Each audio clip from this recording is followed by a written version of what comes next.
the truth, no facades. On my grind every day, stay. I'm the truth, no facades. On my grind every day, stay. I'm the truth, no facades. On my grind every day, stay. I'm the truth, I'm the truth, I'm the truth.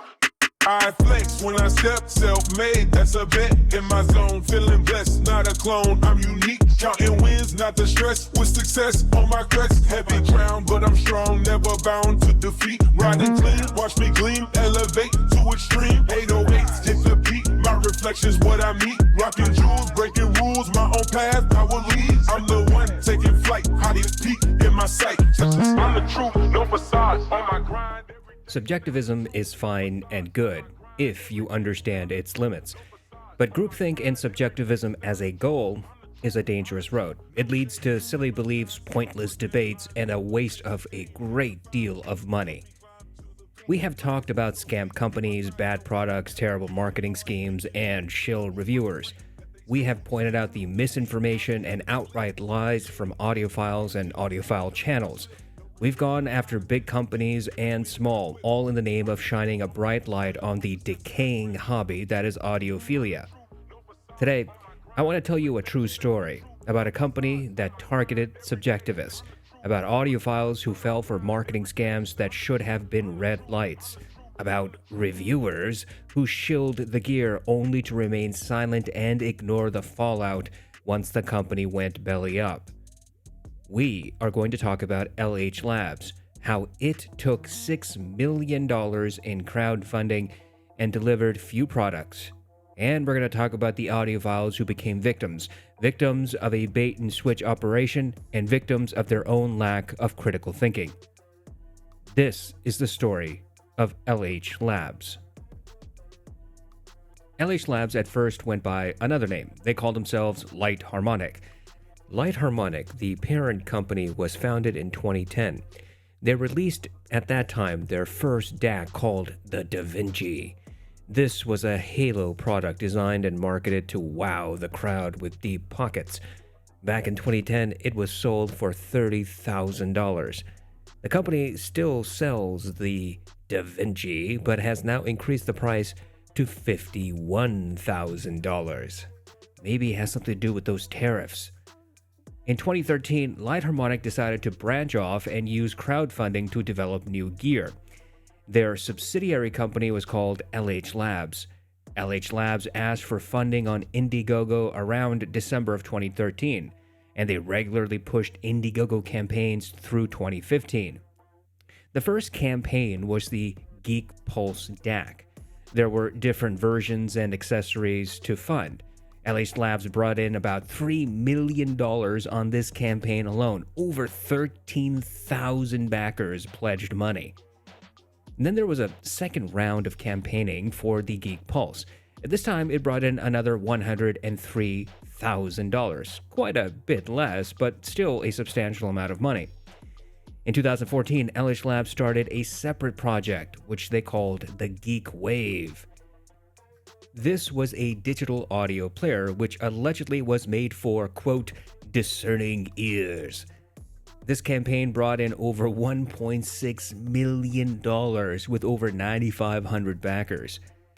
A second round of this same project brought in another $190,000. Again, in 2014, LH Labs started another project which they called the Geek Stream, a portable battery-powered DAC amp, and this brought in about $3,200. Not that great.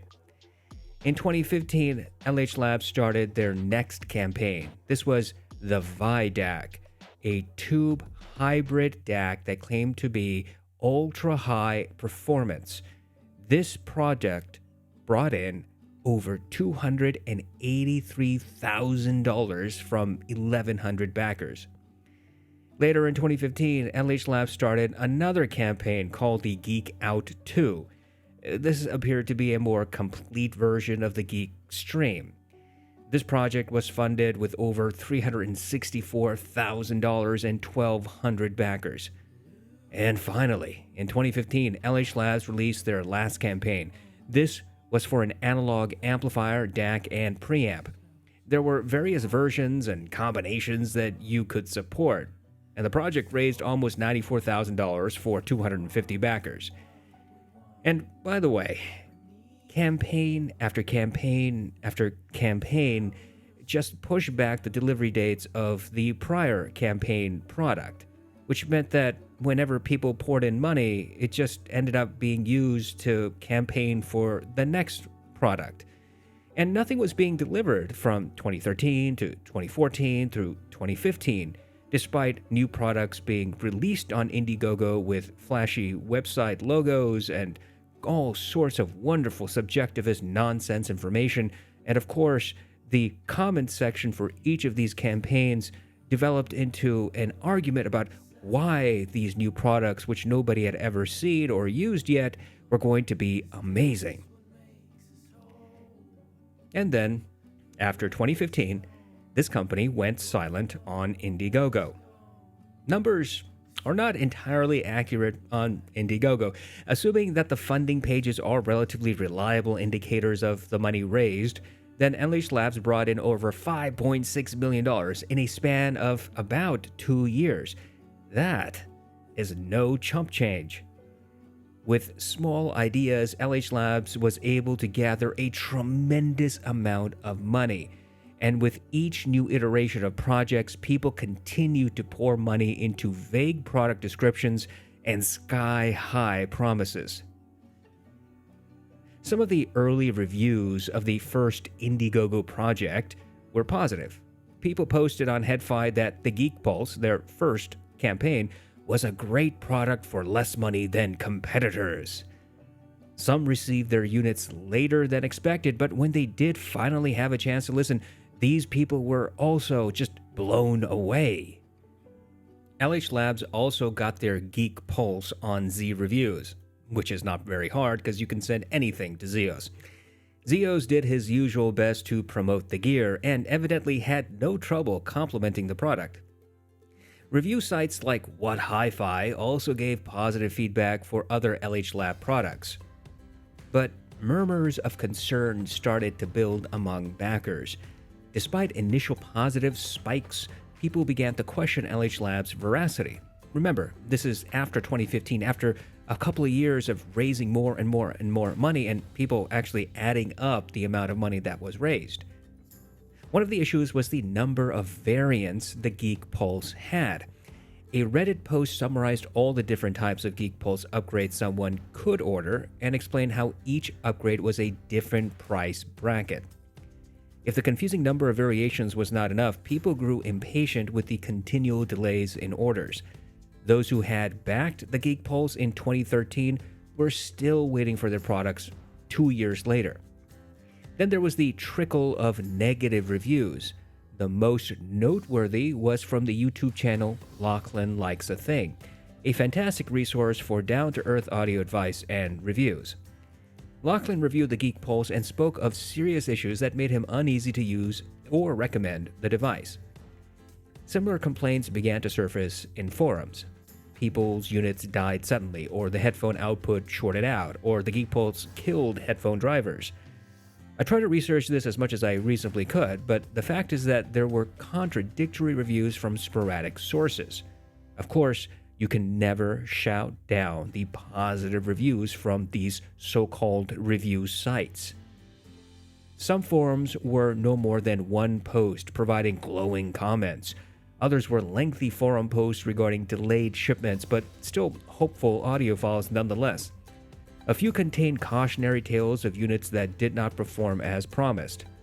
But the worst of it, the one that garnered the most posts, was from 2017. This was a forum page, or series of pages that turned out to be over 50 pages, that was started on Audiophile Style, a website I had not previously encountered before I delved into the LH Labs history.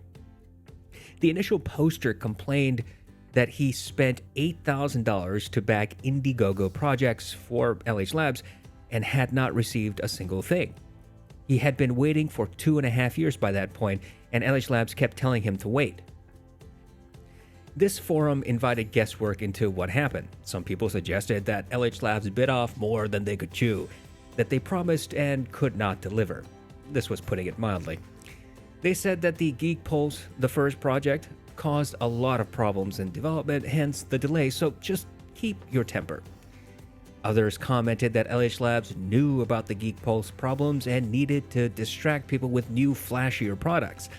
According to these comments, LH Labs kept releasing new projects on Indiegogo to keep people's attention and interest, and also to gather more money. There are dozens of pages in this post, like I said. Read through it if you wish. You will see a slow and steady increase of vitriolic comments.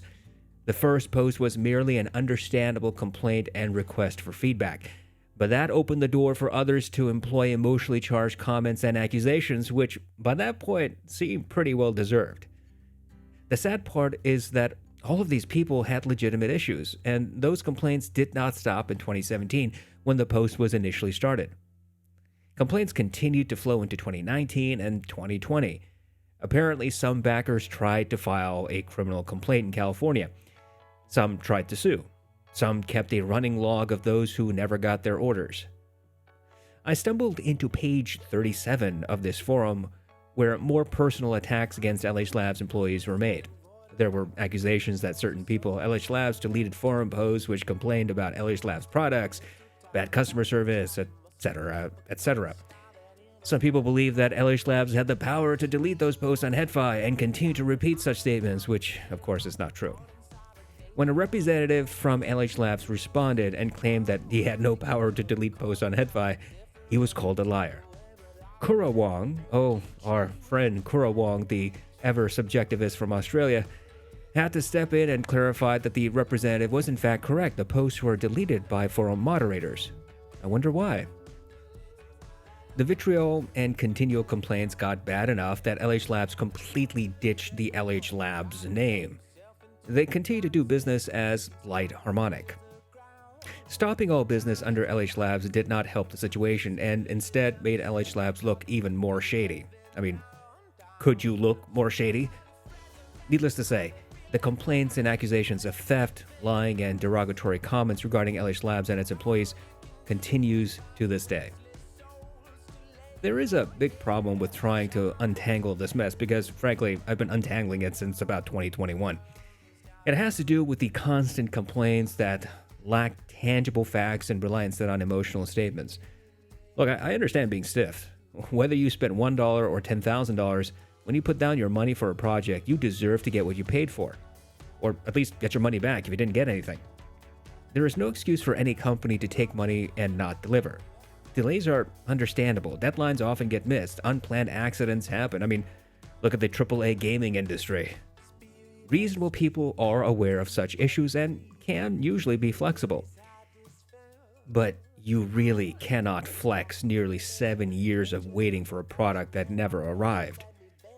This, of course, is merely a conjecture on my part. I don't actually know whether there is indeed a person who did not receive their order. It's entirely possible nobody ever got their order. I'm just trying to glean this from the forum posts and the complaints, and it seems pretty reasonable to believe that any of these people never got what they paid for. I reached out to the founder of Audiophile Style, the forum where the LH Labs discussion was principally taking place. I asked if he could help gather more information and would help organize an interview so I can get some first-hand material, and this was a couple of years ago.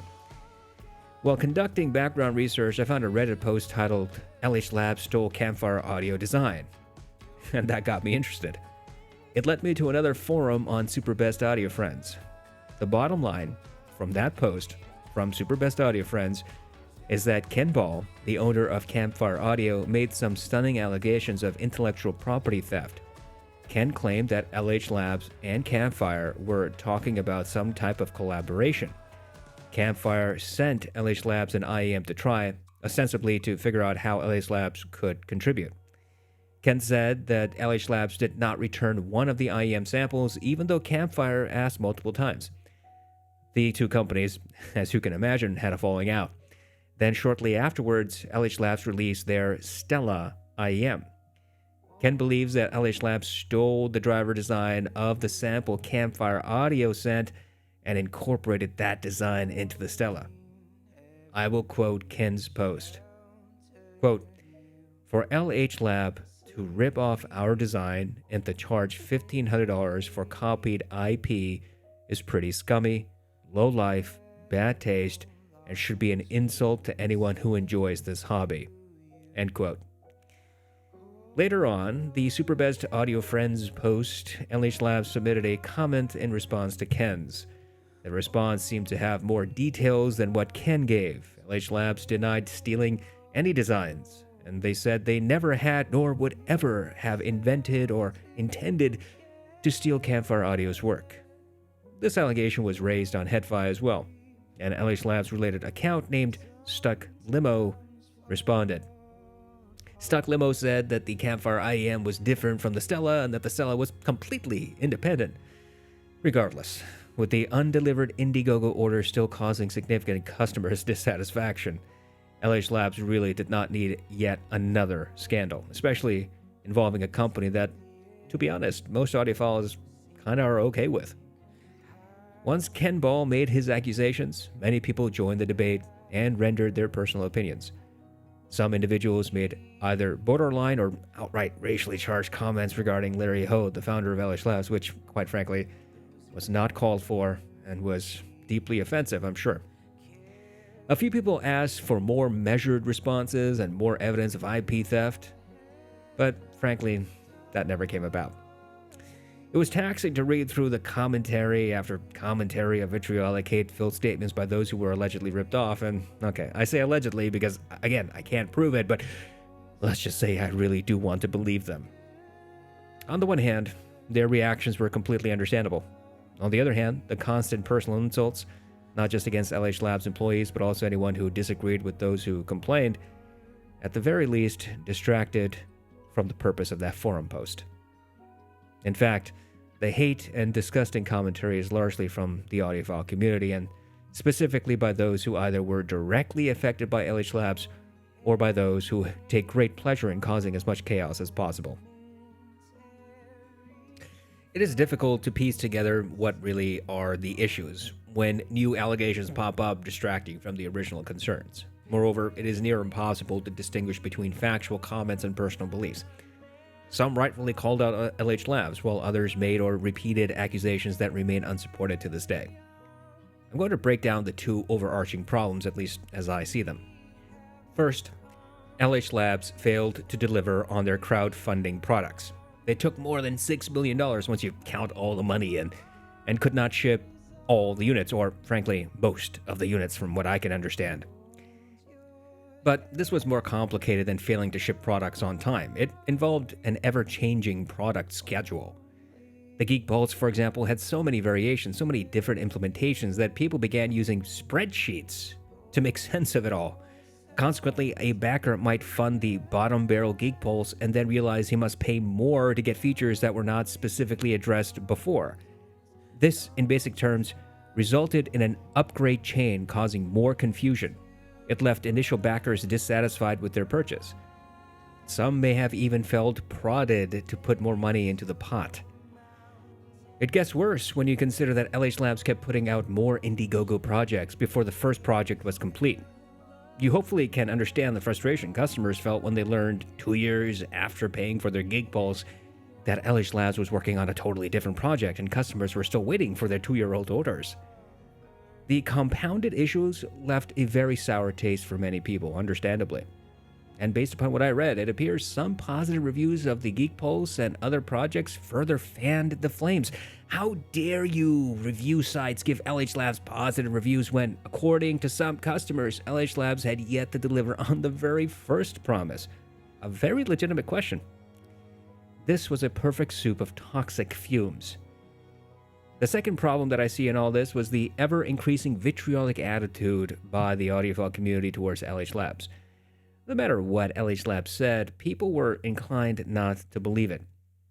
Ken Ball's accusation that LH Labs stole a Campfire audio IEM was not so much revelatory evidence, but just more weight thrown on the overburdened donkey. People on forums parsed out statements that LH Labs representatives made, ripping apart words and suggesting alternative meanings. One such reinterpretation involved LH Labs offering a refund or exchange to a customer. The customer screenshotted the message from LH Labs. That message said, quote, "Assuming we wanted to make you happy with a refund or exchange, What would you accept? Would you accept a refund of some sort or alternate gear? What would make you happy so you don't post negatively about us anymore?" End quote. The customer used this message and said, "Light Harmonic offered me money to stop me from doing the following: spread in China what they have done in the English-speaking market. They offered me money because bad publicity in China is what really scares Larry Ho." Again, Larry Ho is the founder of LH Labs. This was a clear accusation of a bribe. This was yet another reason for people to accuse LH Lab of improper behavior, as if they didn't need enough evidence already. Consequently, the second problem was that LH Labs continued to exist at all. Everything they said and did was under severe scrutiny. I still do not know how many people actually didn't receive their orders. I don't know how many comments are by actual customers or pretenders. I don't know if LH Labs took money from one project to fund another, but it does seem very much like they did. I don't know if LH Labs tried to bribe someone, or if they stopped responding to customer complaints, or if they deleted comments on their own website. I don't know. Those are the accusations. But what I do know is that there were victims in all of this. My position is that when you pay for something, you should get a product. It does not matter if you spend $1 or $10,000. That's your hard-earned money, and you are entitled to a tangible object in return. Let us assume for a moment that out of the thousands of backers, 100 of them did not get their orders. This is just a small fraction of those who paid and got a product, right? Should those 100 people be ignored or disregarded? No. If it was just one person, that would be enough reason for concern, in my opinion. There is no excuse for any company to take money and not deliver. That is a simple precept that needs no further elaboration. When LH Labs did not ship orders worth thousands of dollars, it breached the trust it asked for and got from its backers. When they opened new projects on Indiegogo, they made those jilted backers feel rejected. When new accusations of faulty units started popping up, backers who actually got a product were now in the same boat, having paid for a product and then receiving a dud, or not knowing if the product was going to turn out to be a dud.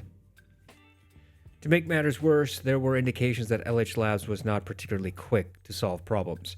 Some people complained that LH Labs took months to fix faulty units, and at least one reviewer realized that the Geek Pulse killed his headphone drivers. Would you say these people are victims? Those who paid got a faulty product, and those faulty units were never repaired. So, are they victims? Yeah, I would say so. They did not spend several $100s for the product to work once or twice and then die. But the blame is not just on LH Labs. There's a bit of responsibility that goes the other direction too. Crowdfunding campaigns are not a guarantee that a product will be delivered. Often these campaigns feature terrible photos or videos and always try to sell you the moon. Campaigns promise outlandish things and threaten the price will be much higher if you don't invest immediately. Crowdfunding has its benefits, but not many. Anyone who wants to put money into an Indiegogo campaign should do so with caution. When a company has no real products, only vague descriptions, and no track record, then it is a very, very bad idea to invest. And I really wouldn't even call it an investment. It's throwing your money in a pot, hoping that you get something in return. But if you chose to, invest, why the hell would you give thousands of dollars? What would compel you to throw large chunks of cash at a campaign like that? I mean, let's take a look at the LH Labs projects. The most successful project LH Labs had was the Geek Pulse. It raised over $3 million. But based on what? I could not find a single tangible statement on that page. Most of the description is nonsensical jibber-jabber. Yet, this insanely vague product description was sufficient to induce 13,000 backers to collectively throw $3 million at LH Labs. The next project was the Geek Wave, a digital audio player that raised over $1 million. This product concept had more information than the Geek Pulse, but it promised far too much to be taken seriously. An actual quote from the Indiegogo page is this, quote, "There are hundreds of possibilities for Geek Wave configurations. LH Labs promised to include their duet engine, some type of magic that is a timing technology that effectively doubles the quality of music file without artificial upsampling. Translation? They had no actual product design, just a vague modular concept they were still figuring out. It was an audiophile fantasy more than a deliverable product. 9,500 people were compelled by these fantastical claims to collectively send $1.6 million to LH Labs for this digital audio player that never actually existed. You see where I'm getting at? We're not talking about concrete examples and realistic claims. We're talking about pie-in-the-sky dreams at best, or utterly uninformed ideas. What got those thousands and thousands of people to spend all that cash? Nobody put a gun to their heads and demanded they give LH Labs money. Look, I'm not trying to victim blame, but we have to put things into context. I don't like companies taking advantage of customers, and I equally dislike customers refusing to see that they had a part to play. And I talked about this when I revealed in my own video about how I got out of audiophilia, that I had a very large part to play in the pit that I got myself into. Imagine that someone walks down a sidewalk. He's trying to get home. He sees an alleyway, one he has never before used. It's dark and it doesn't look safe, but he's in a hurry, and this person walks into that alley to cross to the other street. And he gets jumped by some ruffians, beaten and robbed. Is that person a victim? Absolutely, no doubt about it. And that person should have the full power of the government find out who robbed them and prosecute them. But at some point, we need to ask the insensitive question: why was this person dumb enough to go into that alley? Asking that question does not make a victim less victim-y, but it starts a conversation about how to avoid poor choices like this in the future. Those thousands of Indiegogo backers decided to go down the alley, and they got robbed. Those who are victims have every right to demand justice, or had a right to demand justice, and every right to feel angry. We all have a right to feel empathy for them, and should, as a matter of compassion. But let's not pretend these people have clean hands. They made a decision to dance with a stranger, and they should have made a much smarter choice. As far as I can tell, some people have moved on from this debacle. Others have sworn to help bring down LH Labs. Newsflash, they're gone. They don't exist anymore. The only thing that does exist is Light Harmonic. Yeah, the company's still around. And guess what? They make speakers for Tesla. That's right, Tesla motor vehicles. They make speakers for them. Take that as you will. Oh, and as I said at the beginning of this video, Light Harmonic still sells the ViDAC for $31,000, and it looks ugly as shit. Needless to say, the LH Labs chaos has created a toxic environment among those particular individuals who were affected. My question is, have those people learned anything? Have they decided that maybe their subjectivism had a part to play in what happened? That maybe the decision inception to first go to Indiegogo, read those amazing, vague promises, and pull out their wallets and plank down hundreds, maybe sometimes thousands of dollars on a product that had no viability. Maybe those decisions came from someplace internally. That they made some bad decisions because their subjectivism told them there was no way that they would ever find something better than what Indiegogo was promising. That if they didn't put down $8,000 for this product or series of products, they would miss out on their audiophile journey. I think that's what really happened here. That these people, lost in their own thought process, in their echo chambers, and the desire to have the next best thing, even though these are just promises on a crowdfunding website, it's those thought processes that made them go out and put down money, which resulted in a collective $6 million being thrown at a company that clearly could not deliver. What lessons should you learn? You, I hope, I expect, are not one of those 13,000 people who backed the LH Labs campaigns and got bamboozled. So what do you learn? That's the next question.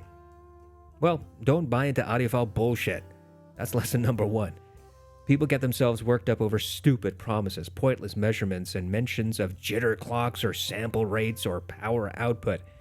It's a piranha feeding frenzy of imbeciles who can't think critically. And that's a fact. People who constantly get stuck in the audiophile world in their little forums, on their YouTube channels, who talk about subjectivist mantras like greater dynamics with every DAC, a better auditory experience with every Asterling Kern player that gets shilled out every 6 months, that a FIO amp or DAC is now the next most modern, most impressive thing, even though really it's a piece of junk. If you find yourself in a group like that, you might as well join some other group. Lesson 2 is that you cannot accept any company's word as true. This is why we go over a manufacturer's promises and marketing in every review. It doesn't matter if it's LH Labs, Beyerdynamic, audeze, or anybody else. Companies mislead. That's their job, to convince you any way they can to buy their shit. Think critically about what companies tell you. If they are big on lies in their marketing, do you really want to do business with them? Do you really want to do business with a company that seems to have no qualms about telling to your face through their marketing lies and misdirection that you can very easily prove are lies and misdirection? Lesson 3 is to keep your expectations in check. When you support a crowdfunding project, or really anything, when you go out and try to buy anything, you better be ready to not get what you wanted. It's irritating and sad when it happens, but that's par for the course. Lesson 4 is that if you are a victim of companies like LH Labs, learn to do something about it rather than complain in forums. Talking to Indiegogo is useless, they don't give a shit. But talking to your favorite reviewer may not be. Come to think of it, Zio has promoted the Geek Pulse. For better or worse, he has a large following. Getting him to confront LH Labs might have made a bigger deal, don't you think? As for LH Labs or Ladder Harmonic, there's only one lesson you need to learn from them. You cannot rip people off and expect to get away with it, especially if you never actually delivered a product. But then there's the other side of the coin. Pure subjectivism in audio, believing any number of nonsensical things that subjectivists say, can and does lead to financial loss. What happened with LH Labs is a clear example. People in an echo chamber threw money into a pit. They evidently did not bother to find out what crowdfunding is, or that they would not get their money back if it went belly up.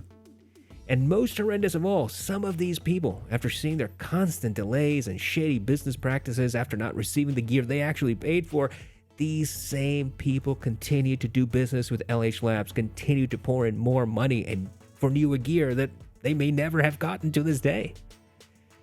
This is why subjectivists create a risk for themselves and for new audiophiles. New people in this hobby do not know better, or get swallowed up by the bullshit machine through forums run by people who are not experts in anything, through YouTube channels headed by people whose livelihood depends on people clicking on their purchase links, and through the constant churning of nonsense through manufacturing marketing. LH Labs is not unique in what it did. They just got caught.